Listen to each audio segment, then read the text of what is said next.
Hey guys, what's going on? It's Ash here, and hey, it's about time. It's about time for my bi-monthly balance change kind of proposal video, and you guys get really passionate about this, so hey, feel free to give all your passionate comments in the description below telling me why I'm wrong on every single card that I mention.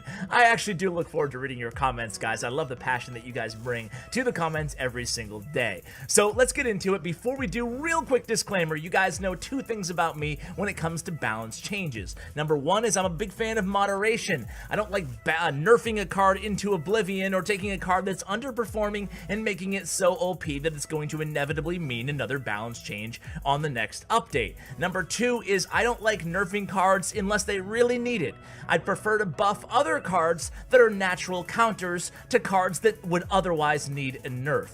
We'll see a couple examples of that in today's suggested changes. And lastly, I won't be including some cards like Heal and Rage and Mirror, Elite Barbarians, Royal Giant. You won't see any of those cards on this list because I'm a firm believer that those cards need more than just balancing and tweaking. Those need reworks, all those cards for different reasons. So maybe that's another video within itself. Anyway, let's hop into the list here. For nerfs, I only have two, guys. Number one is going to be DP, Dark Prince, baby. I love Dark Prince. He's a great card, and I want a very small nerf, very, very small, but it does have the highest usage rate combined with win rate out of any card in the game at tournament level standard and ladder, according to statsroyale.com, in the last 2 weeks. Now, it's a small sample size, but it just goes to show that the meta is really evolving to include the Dark Prince in almost every single archetype. You see Dark Prince in Goizen decks, in Golem decks. You see him in bait decks now. You see him in bridge spam, which is everywhere. So P.E.K.K.A. Control, even you see Dark Prince in, and he's really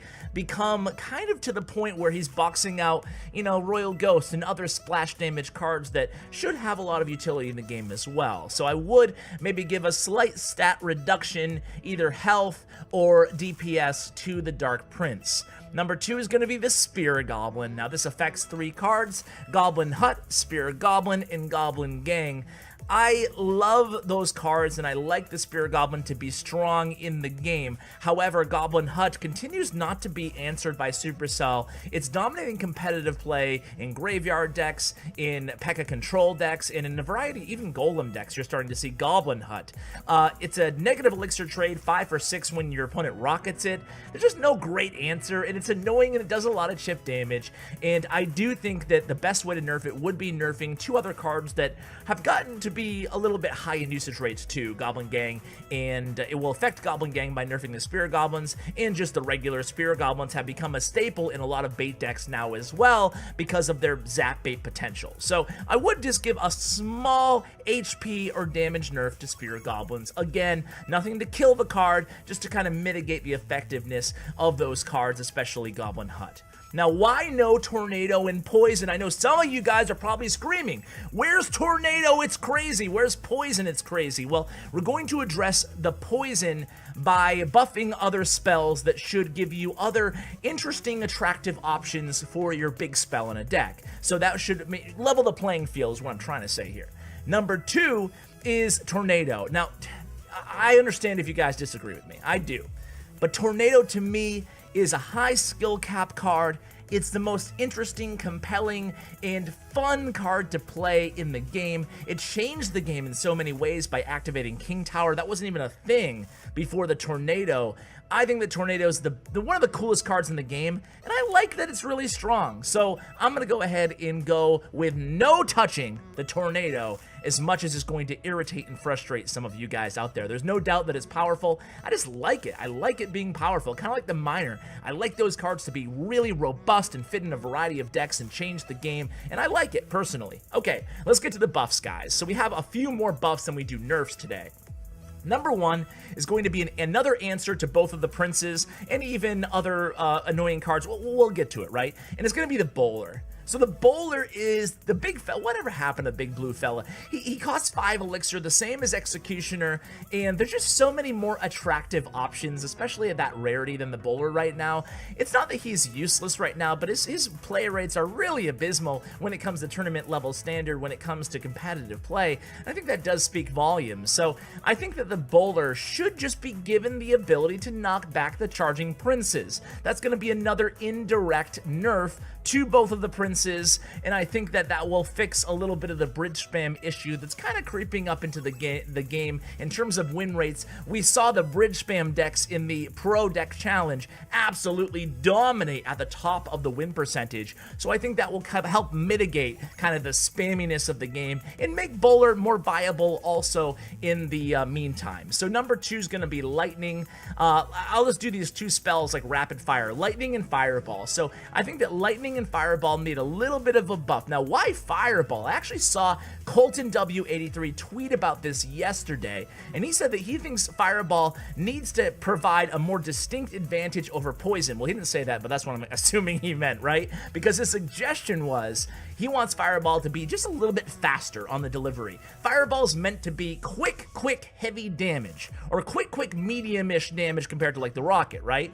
And that's the advantage it's supposed to have over poison. However, there's not many troops right now where you need that really quick response, so I think that in order to accentuate the value of the inherent value of the fireball over poison, you should give it a quick kind of speed boost. So I agree with Colton there. I would do that to kind of bring fireball and poison more in the same line in terms of usage. Right now, poison's much higher.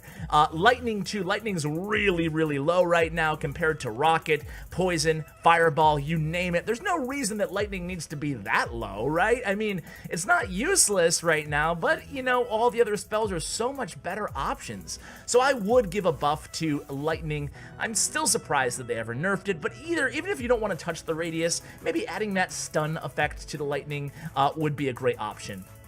Mega Knight.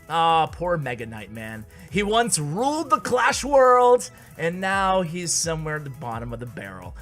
Mega Knight's not useless right now, but like I said at the top of the video, guys, I'm a big believer in moderation, and I think Supercell may have went a little bit too far when nerfing the Mega Knight. If you remember, they didn't nerf, they didn't nerf, they didn't nerf, they didn't nerf, they held off for a long time, and then boom! Or should I say boom shakalaka?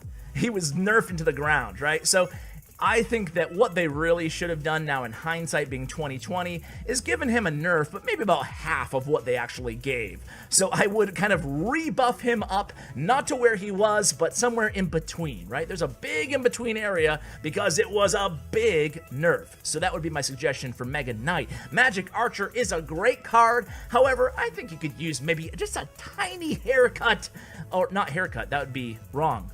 Maybe some Miracle Grow. God, forget it. Okay, so he could use a little bit of a buff, I think. A little bit more of a DPS buff. Just a small hair, not in his firing rate, but just in his damage. Sometimes he can take forever, even if he does lock on to the target that you want him to. So I think that maybe Magic Archer just needs a little tiny, maybe like a 5% damage buff. What do you guys think about Magic Archer? Maybe, I don't know. It's a close one, but because a lot of pros use him, but then skill cap is so high on Magic Archer.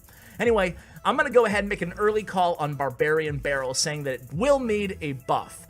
I like when Supercell introduces cards that are a little bit underwhelming, and then they buff them after we get a chance to play them in the challenge before they release them and make them kind of viable. So I don't know if that's what they're trying to do. I doubt it's what they're trying to do. But I think that I watched OJ's video comparing Log to Barbarian Barrel.